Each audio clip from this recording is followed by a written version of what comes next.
एक समय था जब भारत बे ऑफ बंगाल यानी बंगाल की खाड़ी में एक सुप्रीम पावर हुआ करता था।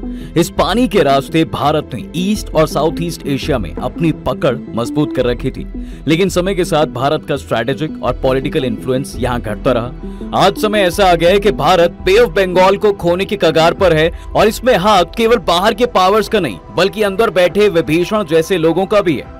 लेकिन भारत फिर से कुछ सुपर पावर्स के साथ मिलके इसको वापस हथियाना चाहता है और कुछ हद तक इसमें सफल भी हो रहा है, मगर इसके साथ उनके पड़ोसी देशों में होते इंटरनल वॉर भारत की परेशानी बन रही है। आखिर क्या वजह है बे ऑफ बंगाल भारत के चंगुल से छूट रहा है? कौन है भारत का दुश्मन जो यहाँ अपनी पकड़ मजबूत कर रहा है और कैसे भारत सुपर पावर्स के साथ मिलकर यहाँ वापस अपना वर्चस्व बनाने की कोशिश कर रहा है? चलिए जानते हैं इस इंपॉर्टेंट लोकेशन के बारे में। देखिए, भारत जो एशियन सब कॉन्टिनेंट का सबसे बड़ा देश है, वो अपने आप को बे ऑफ बंगाल का प्रमुख सिक्योरिटी गारंटर मानता है। इंडियन ओशन में बसा ये पेनिनसुला 7000 किलोमीटर का कोस्ट लाइन ओन करता है और main sea lines of communication के बीचों बीच स्थित होने की वजह से वो इंडियन ओशन और पैसिफिक ओशन को जोड़ने वाली सी रूट्स को डोमिनेट करता आया है। इंडियन ओशन रीजन में भारत की स्ट्रैटेजिक लोकेशन उसे पीस, स्टेबिलिटी और सिक्योरिटी बनाए रखने के लिए एक लेवरेज प्रोवाइड करती है। ये पूरे साउथ ईस्ट एशिया में प्राचीन हिंदू साम्राज्य का अस्तित्व भी रह चुका है, जिसे तब स्वर्ण भूमि के नाम से जाना जाता था। अभी भी इस एरिया में वो वहां की वास्तुकला, संस्कृति और धार्मिक मान्यताओं में देखी जा सकती है। लेकिन 13वीं सेंचुरी से चोला एम्पायर के डिक्लाइन के बाद भारत का मैरीटाइम पावर धीरे धीरे कम होता गया। ओशियनिक ट्रेड पहले अरब, फिर पोर्तुगीज और उसके बाद ब्रिटिश साम्राज्य के कंट्रोल में चला गया। वैसे तो ब्रिटिश राज के under Bharat Bay of Bengal को पूरी तरह से डोमिनेट करता था, लेकिन आजादी के बाद उसके मैरीटाइम रोल घटता रहा। कॉलोनियल एरा के खत्म होने के साथ साथ बे ऑफ बंगाल की चैनल कनेक्टिविटी भी अफेक्ट होने लगी। ये वो दौर था जब इकोनॉमिक, पॉलिटिकल, जियो स्ट्रैटेजिक डाइवर्जन्स और लैक ऑफ इंटीग्रेशन के कारण साउथ और साउथ ईस्ट एशिया के बीच एक डिवाइड क्रिएट हो गया था। मगर 1980 आते आते अटलांटिक ओशन एक नए हार्टलैंड के रूप में उभरा और यूएस ने अपने आप को सुपर पावर के रूप में स्टैब्लिश कर लिया। लेकिन आज पहले की ही तरह जियोपॉलिटिकल चेंजेस काफी ज्यादा चेंज होते नजर आ रहे हैं। 21st सेंचुरी में एक नया हार्टलैंड का वापस इमर्जेंस हो रहा है, जो है इंडो पैसिफिक रीजन, और इसका सबसे इंपॉर्टेंट पार्ट है बे ऑफ बंगाल। आज हमें यहाँ great games of super powers देखने को मिल रहे हैं, जहाँ इंडिया और चाइना यहाँ एक दूसरे से कम्पीट तो कर रहे हैं, वहीं अब यूएस, जापान और ऑस्ट्रेलिया जैसी पावर्स भी इस रीजन में अपना वर्चस्व कायम करने में लगी हैं। लेकिन इन सब में जो सबसे बड़ी पावर भारत के बे ऑफ बंगाल को कंट्रोल करना चाहती है, वो है चीन। बे ऑफ बंगाल का ट्रायंगुलर बेसिन नॉर्थ में सुंदरबन डेल्टा को टच करता है और इंडियन ओशन के नॉर्थ ईस्ट में स्ट्रेटेजिकली लोकेटेड है। Andaman and Nicobar islands Bay of Bengal और अंडमान सी के बीच एक स्ट्रेटेजिक लोकेशन पर लोकेटेड है। बे ऑफ बंगाल को भारत, बांग्लादेश, म्यांमार, थाईलैंड और श्रीलंका सराउंड करते हैं और ये बे साउथ एशिया और साउथ ईस्ट एशिया के बीच एक कनेक्टिंग ब्रिज का भी काम करता है। इंडिया के हल्दिया, पोरबंदर, विशाखापट्टनम, कृष्णापट्टनम और चेन्नई जैसे पोर्ट्स यहाँ के मेजर पोर्ट्स हैं। बांग्लादेश का चिट्टागोंग पोर्ट और मटबारी पोर्ट और म्यांमार का यांगोन पोर्ट भी इस बे के इंपॉर्टेंट पॉइंट्स हैं। इस बे के एक्सटेंसिव कोस्ट लाइन और स्ट्रेटेजिक लोकेशन इसको ग्लोबल मैरीटाइम लैंडस्केप में एक इंपॉर्टेंट पोजीशन देती है और अलग अलग रिवर्स जैसे गंगा, ब्रह्मपुत्र और अयरवड्डी के डेल्टा को ये बे होस्ट करता है, जो कि इस रीजन की इकोलॉजी और इकोनॉमी को इम्पोर्टेंट बनाता है। ये बे अंडमान सी और मलक्का स्ट्रेट के थ्रू साउथ चाइना सी और पैसिफिक ओशन को कनेक्ट करता है। ये स्ट्रेट दुनिया की बिजिएस्ट मैरीटाइम चोक पॉइंट्स में से एक है, जी हाँ, जहां से दुनिया की 1/4 ट्रेडेड गुड्स पास होते हैं। इंडिया के ईस्टर्न सी बोर्ड्स जैसे कि चेन्नई और Visakhapatnam ports south east Asia और आगे तक के ट्रेड रूट्स के लिए क्रूशियल है। और तो और बे ऑफ बंगाल में काफी ज्यादा नेचुरल गैस रिजर्व्स भी हैं। इंडिया के ऑफशोर फील्ड्स जैसे कृष्ण गोदावरी बेसिन में 1.2 ट्रिलियन क्यूबिक फीट से ज्यादा नेचुरल गैस के प्रिजर्व्स हैं। साथ ही साथ बांग्लादेश के नेचुरल गैस रिजर्व्स आज वर्ल्ड के 3rd हाईएस्ट आंके जा रहे हैं और म्यांमार भी वर्ल्ड का one of the major natural gas producer है। इसलिए bay of Bengal Indian Pacific region के लिए एक स्ट्रैटेजिक और इकोनॉमिक लाइफलाइन बन चुका है। ये बे रीजनल मैरीटाइम सिक्योरिटी और नेवल डोमिनेंस के लिए भी क्रिटिकल है। China belt and road initiative के थ्रू इस रीजन में अपना इन्फ्लुएंस बढ़ाने की कोशिश कर रहा है। चाइना का एम अब इंडो पैसिफिक के हार्टलैंड को पूरी तरह से डोमिनेट करके वर्ल्ड पावर बनने का है और इसलिए चाइना को ईस्टर्न इंडो पैसिफिक यानी कि साउथ चाइना सी के साथ साथ वेस्टर्न इंडो पैसिफिक यानी कि बे ऑफ बंगाल को भी डोमिनेट करने की जरूरत है और इसी वजह से चाइना आज इंडिया के बे ऑफ बंगाल में अपनी डोमिनेंस कायम करने में लगा है। लेकिन भारत जो कि बे ऑफ बंगाल का असली हकदार है, वो चीन से पीछे कैसे रह गया? आजादी के बाद देखिए भारत में स्ट्रॉन्ग मैरिटाइम प्रेजेंस की कमी थी।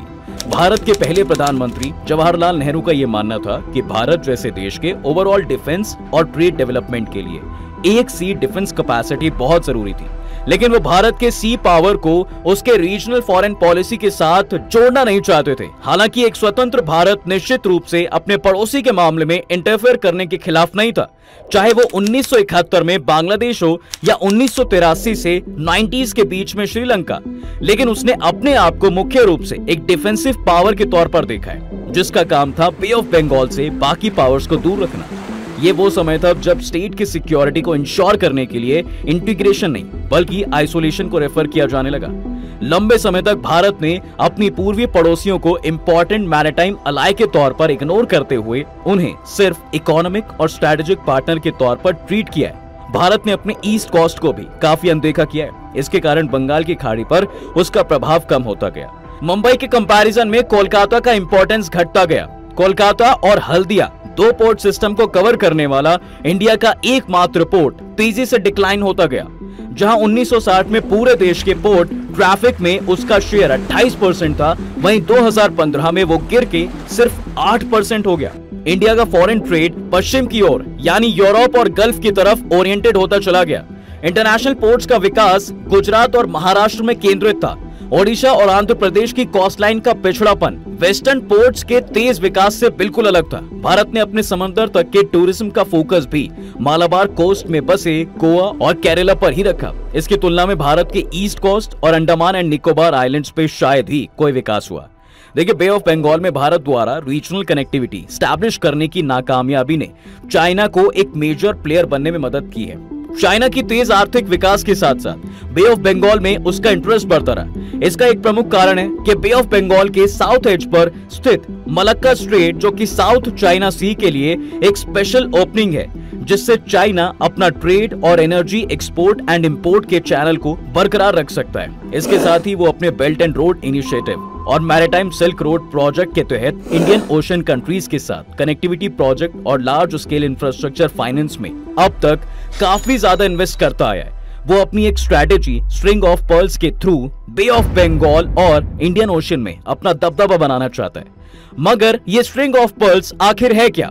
ये बे ऑफ बंगाल और इंडियन ओशन में चाइना का ऐसा नेटवर्क प्लान है जिसमें चाइना अपनी मिलिट्री और कमर्शियल फैसिलिटीज ऐसे देशों में बनाना चाहता है जो कि इनके पास पड़ते हैं। अगर इस चेन पर नजर डालें तो चीन की इस चेन का पहला पोर्ट है चिट्टागोंग पोर्ट, जो कि बांग्लादेश में पड़ता है। ये बांग्लादेश का इंपॉर्टेंट पोर्ट है जिसे वो खुद अपने डिफेंस के लिए यूज करता है। इंटेलिजेंस रिपोर्ट की माने तो चाइना यहाँ पर अपने कई सारे रडार्स ऑपरेट करता है। इसके साथ ही सटे हुए म्यांमार में क्याकप्यू पोर्ट, जहाँ चाइना बर्मीज मिलिट्री के साथ मिलकर एक डीप सी पोर्ट तैयार कर रहा है। 2021 में रिवील की गई सैटेलाइट इमेजेस से यहाँ एयर स्ट्रिप तैयार की हुई देखी जा सकती है। इसके साथ ही इसका एक और आइलैंड जिसका नाम कोको है, वो एक समय भारत का पोर्ट हुआ करता था, लेकिन जैसे कि अब ये म्यांमार का पार्ट है तो चाइना ने यहाँ एयर स्ट्रिप और एडवांस रडार ऑपरेट करने लग गया है और ये आइलैंड अंडमान निकोबार आइलैंड्स के पास है, जिसकी वजह से यहाँ भारत के मिलिट्री एक्टिविटीज पर नजर रखी जा सकती है। इसके साथ ही थाईलैंड में लायम चबांग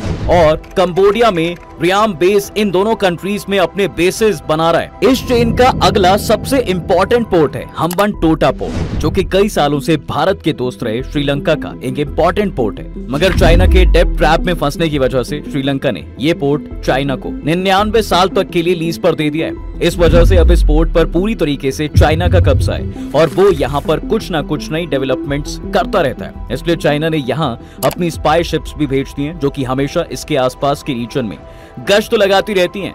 इस चेन में अगला नाम है मालदीव्स का, जिसने रिसेंटली भारत के साथ रिश्ते खराब कर लिए थे। यहाँ उन्होंने मराव अटोल और फेदू फिनहोलू आइलैंड इसको 2066 तक मालदीव्स गवर्नमेंट से लीज पर लिया है। इंटेलिजेंस की माने तो चाइनीज रडार और स्पाइंग इक्विपमेंट यहां ऑलरेडी सेटअप करवाए जा चुके हैं। इसके साथ ही मराव पोर्ट में नेवल बेस तैयार करना स्टार्ट कर दिया है। अब इस क्षेत्र में भारत का सबसे खास पड़ोसी भी दूर नहीं रहना चाहता है। पाकिस्तान ने अपना ग्वादर पोर्ट चाइना को दिया है और ये चाइना की एनर्जी सिक्योरिटी को प्रोटेक्ट करता है। इधर चाइना की न्यूक्लियर सबमरीन्स और नेवल शिप्स डॉक करती रहती हैं। इसके अलावा 2017 में चाइना ने जिबूती में मिलिट्री बेस बनाया था और चाइना फंडेड पोर्ट सूडान तक चाइना ने ये चेन बना रखी है। इसको टैकल करने के लिए भारत और उसके साथ कई सारी सुपर पावर्स उसका साथ देने के लिए यहाँ अपना प्रेजेंस बना रहे हैं और इस चक्रव्यूह को तोड़ने के लिए आज भारत भी काफी ज्यादा प्रयास में लगा हुआ है। और बिम्स्टेक कंट्रीज जिसमें बांग्लादेश, भूटान, इंडिया, म्यांमार, नेपाल, श्रीलंका और थाईलैंड आता है, उनके साथ मिलके अपने टाइज को स्ट्रॉन्ग कर रहा है। बांग्लादेश के साथ साथ भारत का ट्रेड और कनेक्टिविटी काफी स्ट्रॉन्ग हो गई है और कई प्रोजेक्ट्स जैसे कि अखौरा अगरतला रेल लिंक, पद्म ब्रिज रेल लिंक, फेनी रिवर पर मैत्री सेतु और ऐसे ही कई सारे प्रोजेक्ट्स बना रहा है। म्यांमार में भी Kaladan multi modal transit transport corridor एक बहुत अच्छा इनिशिएटिव है। ये प्रोजेक्ट कोलकाता को म्यांमार के सितवे पोर्ट से कनेक्ट करता है और वहां से रोड एंड आइलैंड वाटरवेज के थ्रू मिजोरम तक कनेक्ट करता है। इस प्रोजेक्ट से न सिर्फ रीजनल ट्रेड बढ़ेगा बल्कि नॉर्थ ईस्ट इंडिया के डेवलपमेंट को भी बूस्ट मिलेगा और भारत के इन सभी इनिशिएटिव से भारत की जियोपॉलिटिकल वीकनेस सिलीगुड़ी कॉरिडोर यानी कि चिकन्स नेक पर भी प्रेशर कम होगा। इसके साथ साथ थाईलैंड में मेकोंग इंडिया इकोनॉमिक कॉरिडोर पर सिग्निफिकेंट प्रोजेक्ट है जो कि इंडिया के नॉर्थ ईस्ट और ईस्ट को साउथ ईस्ट एशिया से कनेक्ट करता है। ये कॉरिडोर रीजनल ट्रेड और इन्वेस्टमेंट को बूस्ट करेगा और इकोनॉमिक इंटीग्रेशन को एनहांस भी करेगा। इसके अलावा भारत और थाईलैंड के बीच मैरीटाइम कॉर्पोरेशन भी स्ट्रॉन्ग है जो रीजनल सिक्योरिटी को इंश्योर करती है। श्रीलंका के साथ भी भारत ने इंफ्रास्ट्रक्चर और एनर्जी प्रोजेक्ट्स पर भी काफी फोकस किया है। जी हाँ, एक मेजर प्रोजेक्ट है कोलंबो पोर्ट सिटी जिसमें भारत की कंपनीज इंफ्रास्ट्रक्चर और डेवलपमेंट में एक्टिवली पार्टिसिपेट कर रही हैं। इसके अलावा भारत ने ट्रिंकमाले ऑयल टैंक फार्म को डेवलप करने के लिए भी अग्रीमेंट साइन किया है जो एनर्जी सिक्योरिटी के लिए क्रूशियल है। इन प्रोजेक्ट से श्रीलंका के इकोनॉमिक डेवलपमेंट और रीजनल स्टेबिलिटी को तो बूस्ट मिलता ही है, लेकिन उसके साथ साथ बे ऑफ बंगाल में भारत की डोमिनेंस भी बढ़ती है। लेकिन जैसे बे ऑफ बंगाल आज के हार्टलैंड का पार्ट है, इसलिए करंट सुपर पावर्स यूएस अपने अलाइज के साथ चाइना की इस डोमिनेंस को भारत की मदद से कम करने में लगा हुआ है। यूएस अपने स्ट्रेटेजिक प्रेजेंस को एनहांस करने के लिए यहाँ रेगुलर मिलिट्री एक्सरसाइज और नेवल कोलैबोरेशन कंडक्ट करता रहता है। 2021 में यूएस नेवी ने इंडिया के साथ मालाबार नेवल एक्सरसाइज कंडक्ट की थी। इस एक्सरसाइज में खाली यूएस ही नहीं बल्कि quad countries US, Japan, India और ऑस्ट्रेलिया ने पार्टिसिपेट किया है जो कि रीजनल सिक्योरिटी और कोऑपरेशन को मजबूत करता है। जापान ने भारत के साथ मिलकर बांग्लादेश के मटरबारी डीप सी पोर्ट के लिए 4.6 बिलियन यूएस डॉलर्स प्लेज किए हैं। ये पोर्ट बे ऑफ बंगाल का एक मेजर ट्रेड हब बनने वाला है जो रीजनल ट्रेड को बूस्ट कर सकता है। जी हाँ, ऑस्ट्रेलिया भी रीजनल मैरीटाइम सिक्योरिटी को एनहांस करने के लिए अपने नेवल कैपेबिलिटीज और पार्टनरशिप्स को स्ट्रेंथ कर रहा है। 2020 में ऑस्ट्रेलिया ने इंडिया के साथ नेवल एक्सरसाइज कंडक्ट की जिनका फोकस मैरीटाइम सिक्योरिटी और एंटी सबमरीन वॉरफेयर था। ये एक्सरसाइज रीजनल सिक्योरिटी आर्किटेक्चर को मजबूत करती है। साथ ही यूरोपियन पावर्स जैसे फ्रांस और जर्मनी भी बे ऑफ बंगाल में डेवलपमेंट प्रोजेक्ट और इकोनॉमिक पार्टनरशिप के थ्रू अपना इन्फ्लुएंस बढ़ा रहे हैं।